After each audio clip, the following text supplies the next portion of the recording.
Folks, this is Screen Watching, our weekly deep dive into the movies, the TV shows we've watched this week. You'll be joined by your regular hosts, me, Dan Barrett, and the other guy, Simon Foster. Folks, we've got one phrase that we use here on the podcast each and every week. Throw me the idol, I'll throw you the review. Folks, we are going to take a look at the Indiana Jones knockoff film called Fountain of Youth. It's streaming right now on AppleTV+. It's got an all-star cast. You've got your John Krasinski's, you've got your Natalie Portmans, you've got your Stanley Tucci's. The Tooch people. Directed by Guy Ritchie. He's only made 7 films already this year. I mean, what an opportunity to see one more. Folks, we are going to talk about Fountain of Youth, and boy, we've got some thoughts. But folks, it's not just all Apple TV Plus streaming movies, there's other things to talk about as well. There is, in the cinema right now, Lilo and Stitch. No, it's not that movie that you saw like back when you were a kid, or, you know, taking your kids, or I've never seen it, I don't even know when it came out.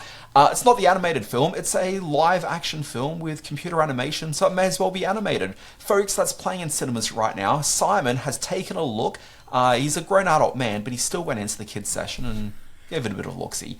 We're going to take a look at the new Netflix series called Sirens. There's the latest Fear Street installment on Netflix as well called Fear Street, Prom Queen. Very exciting. Folks, that's enough screen watching. Why am I still talking? Let's roll the opening titles.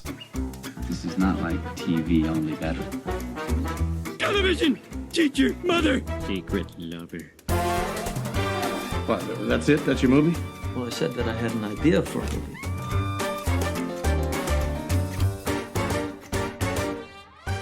Alright, Simon Foster, big week, long week. How are you doing? Oh, I'm doing okay, Dan Barrett. Hello, screen watchers here in a very wet Sydney and all around the world where I hope the weather's good for you. Yeah, it has been a busy week of screen watching. There's quite a bit going on.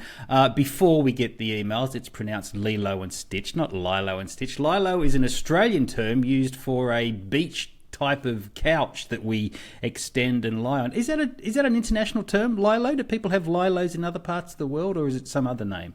Look, not sure, Simon, but I was an adult when the first film came out, and I'm more of an adult now. Well, when the first film came out in 2002, I had a 2-year-old daughter, and we would watch it on loop, which may have somehow impacted me because I quite like this one. But before we get into that, are you well? That's the important thing. People want to know if you're surviving the Sydney storms. Look, I'm well. Just to give an indication as to, I guess, the stresses that we're under recording this podcast, before I pressed the record button, I was literally outside loading in 2 animals of every gender onto a boat. So, yeah, take that what it is. Yeah, it's pretty bad out there. You know, anyway. like in that Russell Crowe movie. Oh, The Insider. Yeah, Yeah, that's right. Yeah. All right, let's start talking about films and television. That's what people are here for. I was loading all the animals onto the boat, but giving each of them a cigarette as they were getting on there. Oh, dear. Time to What are we talk. doing? Fountain of Youth? Is that where we're starting? Let's kick off with Fountain of Youth. Play that vision, my boy. Charlotte, how have you been? Well, that might take a while. We haven't spoken in a year. Just thought a brother would want to see his sister. Are you in trouble? Now, why would you say that? Do you only call when you're in trouble? That's not true.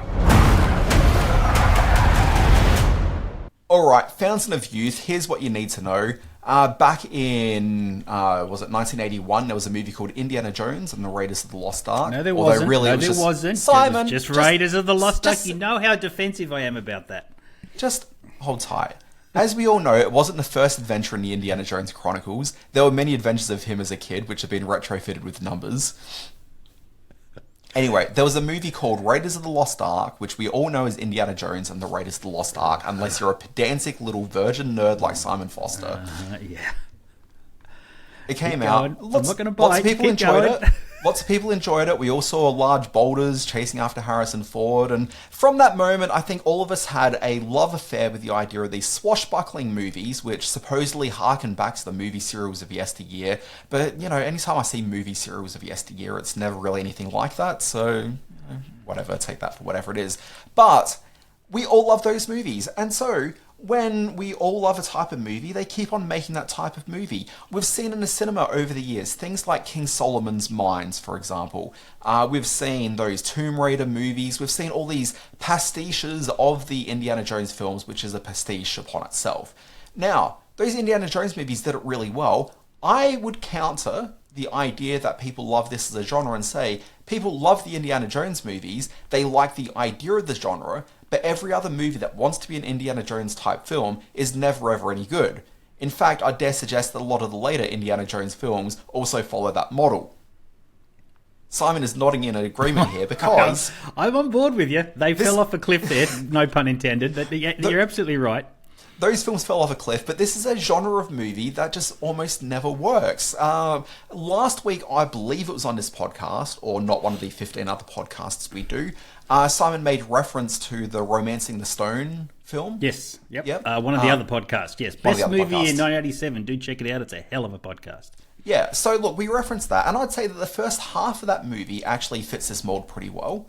Okay, the second half of the movie just falls, I'm going to use Simon's phrase here, falls off a cliff pretty quickly, and then the follow-up film is just hot trash as well. It is incredibly rare for one of these films to work. So, cut to 2025, Apple TV Plus, it has a original movie called Fountain of Youth. The premise has two estranged siblings who are partnering on a global heist to find the mythological Fountain of Youth. They must use their knowledge of history to follow clues on an adventure that will change their lives and possibly lead to immortality.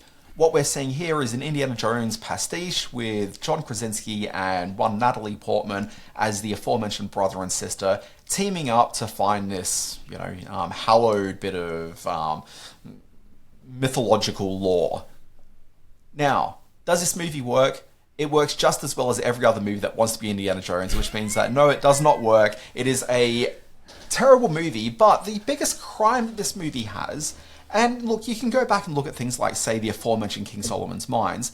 It's not a good movie by any means. It's not necessarily a boring movie though. This is a thoroughly boring movie from beginning to end. We've got large set pieces which feel just as intangible and unrealistic as the worst of your standard CGI films where it's like watching a Gilmore Girl carry a cup of coffee. Like, there's nothing in that. It does not look like it's got any weight to it whatsoever.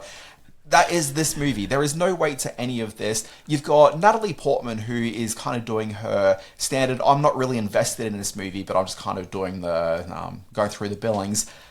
John Krasinski, though, I think is invested in this movie. Like, you can tell he's putting in a performance. Is he cast well for this movie? No, he is not cast well for this movie.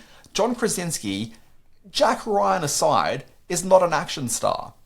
John Krasinski, despite what they try to do here, he is not Ryan Reynolds. This is a Ryan Reynolds role with a cadence to the language which fits someone who's sarcastic and brings that extra element of snark to a performance that Krasinski, someone who is earnest and wears every emotion on his sleeve, is not capable of.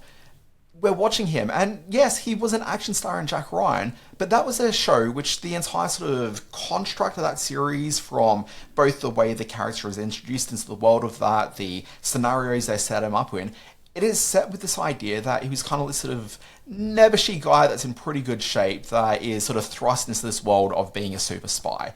Okay?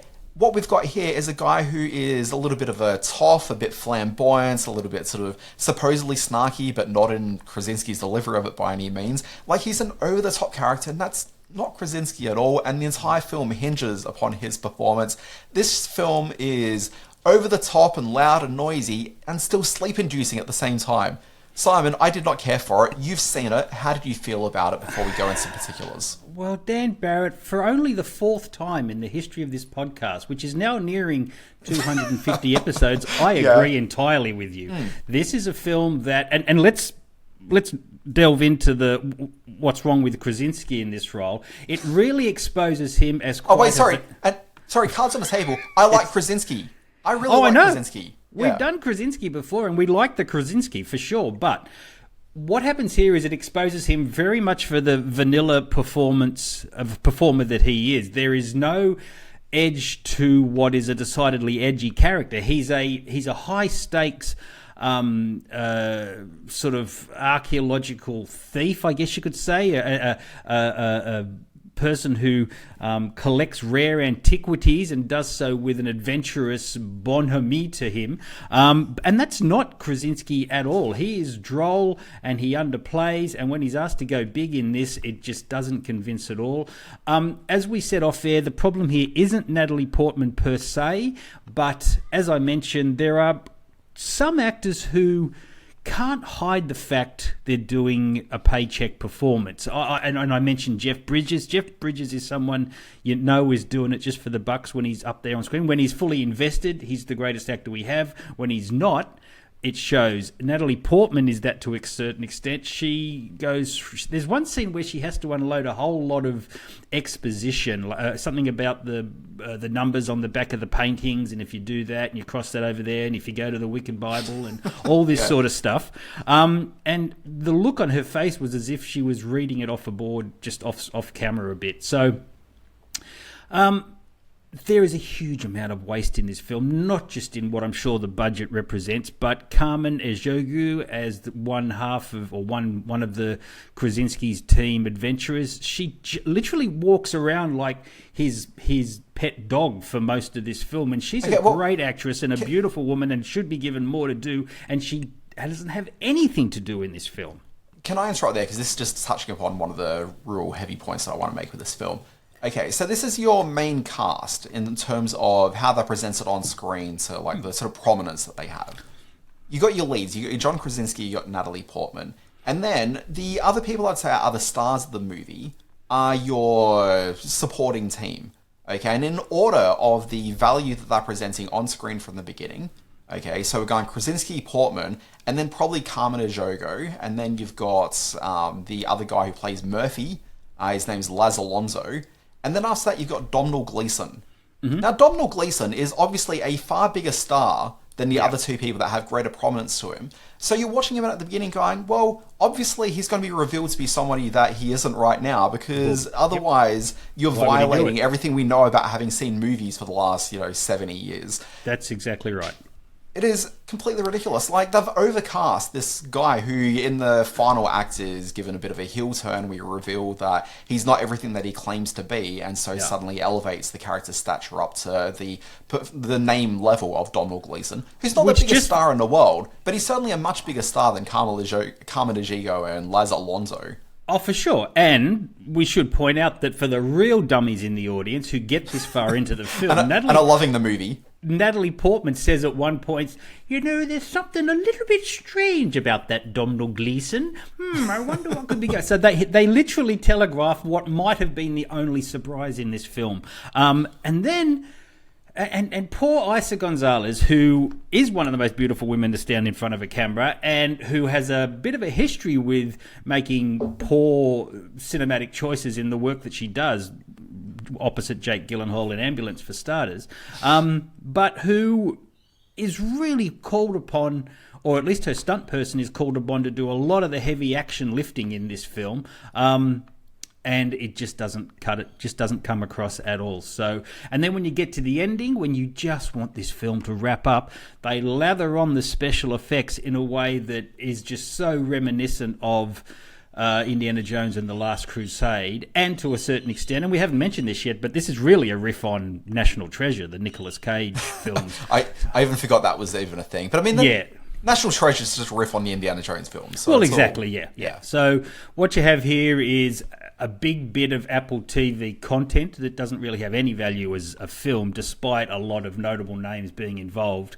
Hopefully it'll get them a few eyeballs over the Memorial Day weekend, which is why it's being dropped now. But in every other regard, it's totally negligible. Yeah, so look, I mean, this kind of very much falls into where Guy Ritchie's career has been like the last sort of 15 to 20 years, in that there's a lot of paycheck jobs, there's lots of generic sort of action fluff, and some of the generic action fluff turns out to be pretty entertaining. Yeah. So like there was that film Operation... I'm going to call it Operation RuPaul, but I don't think that was right. The Rue de la Guerre, the one with Rue de la Guerre, that might Josh be right. Hartnett in something like that? Yeah, which I didn't see. Hartman? I can't remember. I remember Audrey Plaza was in there with a funny accent. And Hugh Grant doing one of his tough guy bits. Yeah, so and that was fun. That film was fun. Yeah. Yep. And it's not like he's not capable of bringing fun to the screen, but this, it just felt over-bloated. It just felt, it was someone typed into ChatGPT, I've got these elements of the movies, can you construct this for me? And it got constructed and spat out. It's the biggest crime this has is that it's not fun. It's a very dull, boring chore to watch. Yep, it's called Fountain of Youth, and it's on Apple TV. You know what, Simon? The sad thing is, I was really looking forward to seeing this movie. You were, and we even delayed holding off the recording of this podcast so I could watch this movie, so I could speak enthusiastically about it. Exactly. I know you were all pumped for this, and I'm thinking to myself, really? Is he? Okay, all right, well, I'll go with him on this one. And then when we watched it, we were like, not going to happen. The thing is, I knew it wasn't going to be a great movie, but I thought it'd be an entertaining movie. Oh, it's certainly, the big streaming release of the week, for sure, so that's why we'd cover it. But in every other regard, it'll be come and gone very quickly. And that's a shame, because Apple TV have, and we've mentioned this a few times on the potty, that it's a streamer that often has very high quality content that not a lot of people get to see. But unfortunately, this one very much feels like one of those slipshod Netflix action things where they get Cameron Diaz and Jamie Foxx or Chris Hemsworth and Miles Teller together to do their thing, and it's just junk. Just junk. So Dexter Fletcher, who's directed a couple of those sort of generic junk streaming movies in the last couple of years, he was originally mooted to be the director of this one and fell off the project at some point. That's a moot he's dodged. Yeah. All right, let's talk about Lilo and Stitch. We have apprehended a dangerous experiment. Where is he? He escaped. He's trying to find the police cruisers. He took the red one. What hideous planet is caught in your crosshairs? A shooting star! I wish for a friend. Like a best friend.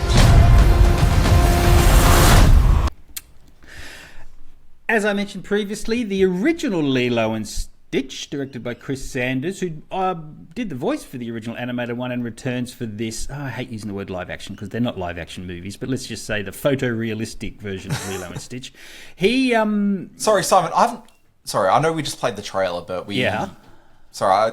Okay, start again. But can I just ask the question?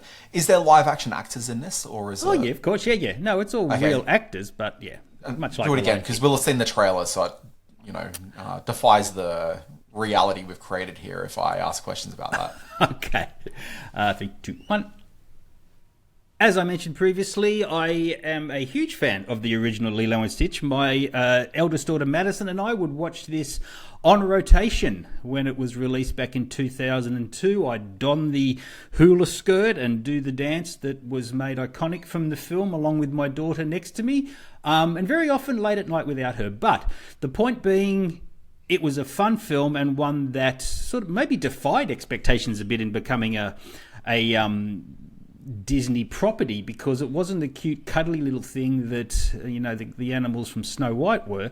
It was a quite abrasive. It was actually designed as a genetic weapon, which is all pretty heavy going for a Disney film. But then when the creature lands in Hawaii, makes friends with the lovely Lilo, who was voiced by, I can't remember in the animated film, but is played by Maya Kealoha in this film, the concept of family becomes important, or ohana, as it's known in the two movies.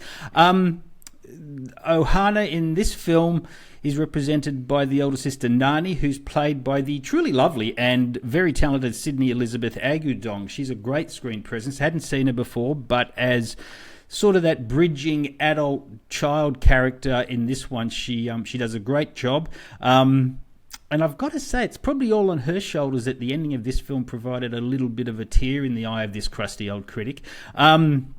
Stitch is back, and he's given that photorealistic look that has become de rigueur for the Disney catalogue rehashes that have been the sort of the standard bearer for Disney's profit centres over the last few years. We mentioned Guy Ritchie in our previous review, the director of the terrific Fountain of Youth.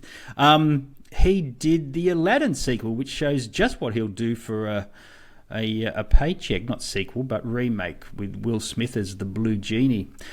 I'm getting distracted here. So Lilo and Stitch, I would say it actually ranks among the best of the otherwise wildly erratic Disney catalogue remakes. The big pluses in this one are also Billy Magnussen, who we know from Dan.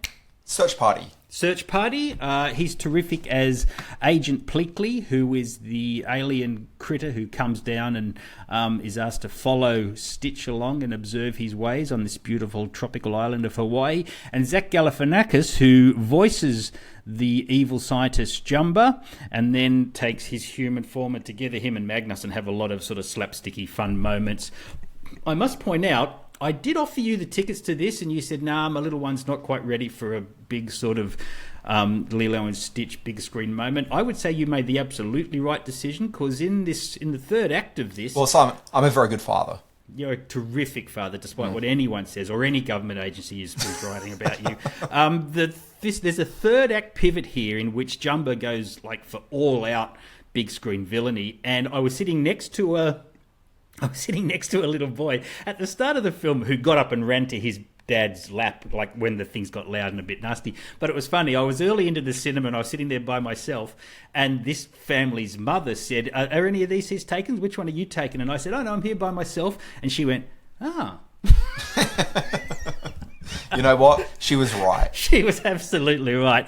But having said that, everybody in this cinema had a good time watching the film, and I think it's going to be one of the big releases of the year. So Lilo and Stitch. It's directed by a guy called Dean Fleischer Camp, and he got this gig because a couple of years ago he did Marcel the Shell with Shoes On, which was a sweet little film that I quite liked in the time. So he's able to do that melding of live action and cartoon characters pretty well. So in cinemas now, Lilo and Stitch. Also, I'd like to issue a correction for statements that I may have made in the last couple of minutes. Billy Magnussen was not in Search Party. For some reason in my brain, I don't know, like about a decade ago, I just merged Billy Magnussen and John Early into being the exact same person. That's what I thought. When you said it, I'm thinking, like, I knew the guy in Search Party, but I didn't know his name, so I just assumed it was Billy Magnussen. What has Billy Magnussen been in? Because I knew his face straight away. Billy Magnussen's been in the Roadhouse remake. That was pretty important. All right, yeah. That was he was in that okay, but didn't really need to exist. Max original that debuted when HBO Max first launched, called Made for Love. No. Oh, yeah. No, who else? What else has he been in? He was the bad guy in No Time to Die. He was in The Many Saints of Newark, Bridge of Spies, other notable titles. He's been around for a while. Okay. I knew at least one episode of Blue Bloods. That's probably it. He was one of the cast of Friends from College, which was that fairly terrible Netflix sitcom from Nicholas Stoller. Oh, okay. Had Keegan-Michael Key in it. Not good. Who's always good value. And Fred Savage before he got cancelled. Has Fred Savage been cancelled? Yeah, we'll talk off. Oh. Yeah, get on to Google. Yeah. Okay, yeah, that's what I want to do. Google Fred Savage. I'll have those government agencies coming down on me.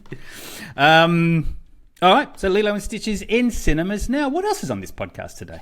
I mean, we're going to throw it back at you, Simon, because the question we ask on the podcast is, what else have you been watching? And unfortunately, the things I've been watching are either not fit for this podcast. Oh, one of your dark web deep dives, eh? Oh, no, I actually left the house and saw some live music during the week. Did you really? What'd you see? I went and saw the Lemonheads. That was pretty good.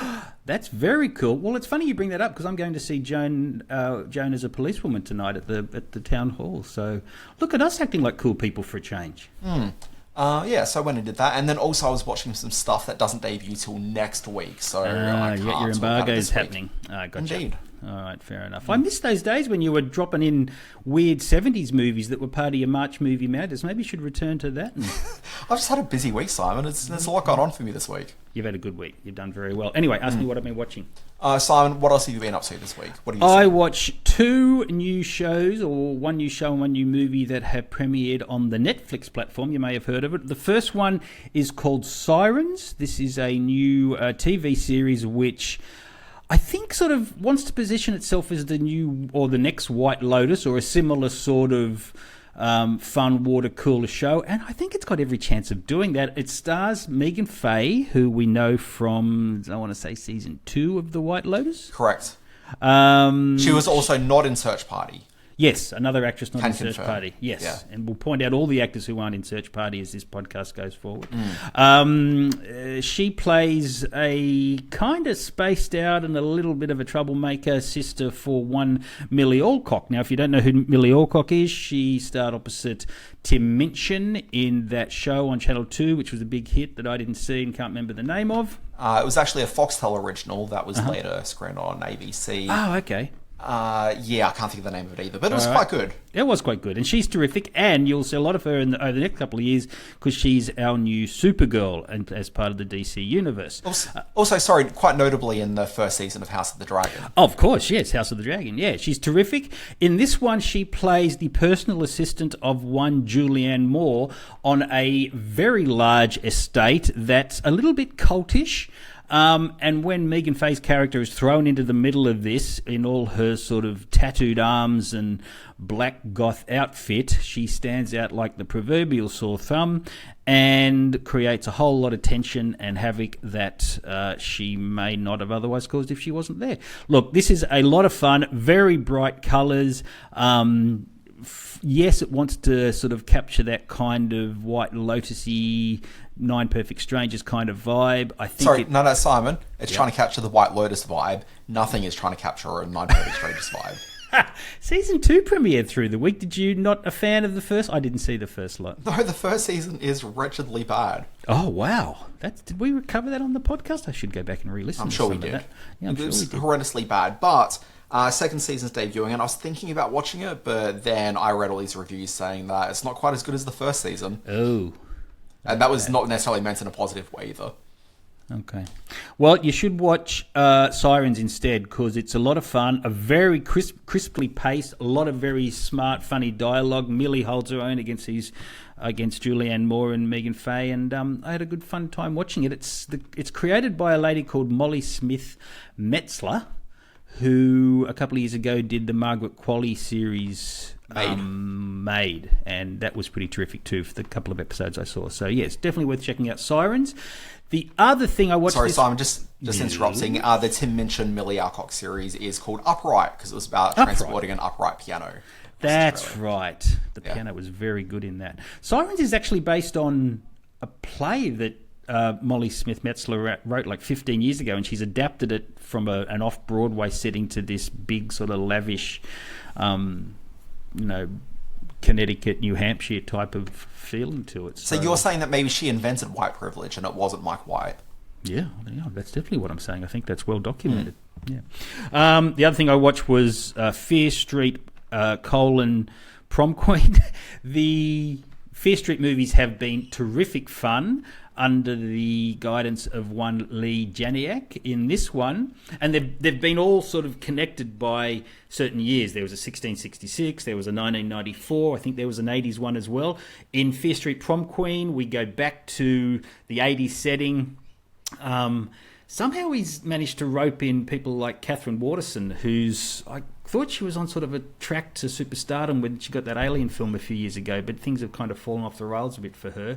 And also in there was this guy I kind of recognise. He's much balder, and people are saying that about me just quietly, but it's Chris Klein from the American Pie films and Election, who we... How did they get him for this movie? I guess they just walked up to the road gang and said, that guy over there in the high-vis shirt, can we use him in a movie? And he said, hey, I've already been in a movie. And they went, really? And he goes, yeah, I'm Chris Klein. So they got him in the film, and he's good. And this is a film that is obviously made on a much smaller budget and with far less creativity than the last few Fear Street films. The killings are all pretty good, but they kind of have to be to overcome a pretty stale sort of story that, instead of being a good homage to the 80s slashers films, is kind of just like a carbon copy of a carbon copy, and it starts to sort of get a bit messy at certain points and not in a good way. So it's called Fear Street Prom Queen. Both of those are on Netflix, and Sirens is the one you should have a look at. And in classic Simon Foster fashion, he managed to go, Catherine Waterston, haven't seen her around for ages. Yeah. Neglecting the fact that I was talking about her just a couple of weeks ago on this very podcast as a lead actor in the TV series The Agency, where she was one of the leads for the entire season of that. Because Simon refused to acknowledge that this thing called TV exists. Or that I refuse to listen to any of your reviews. No, that's not true. I do remember you mentioned that. My point was that she was the lead in a Ridley Scott Alien film, and I thought she was headed for like big screen stardom. Maybe it was a COVID thing that ruined her career, but maybe it was the Alien thing she did with Ridley Scott. Who knows? I do apologise. Yes, she did mention Agency a couple of weeks ago.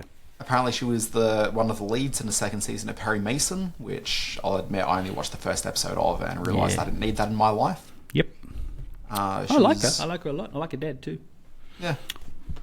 She's certainly not been lacking for work. No.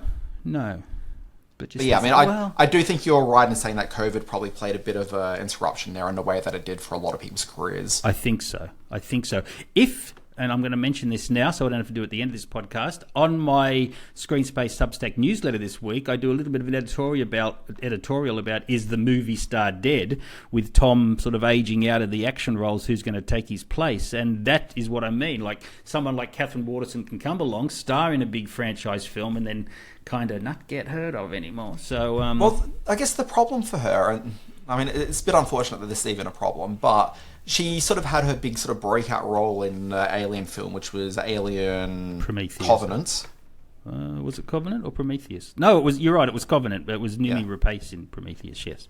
Yeah, so she's got a big breakout role there, but she did her big breakout role at the age of 35. Yeah. And that awkward thing for an actress is often that's kind of that age where, you know, unless you're already quite famous, it's hard to sort of get those roles as a younger person and not somebody's mum.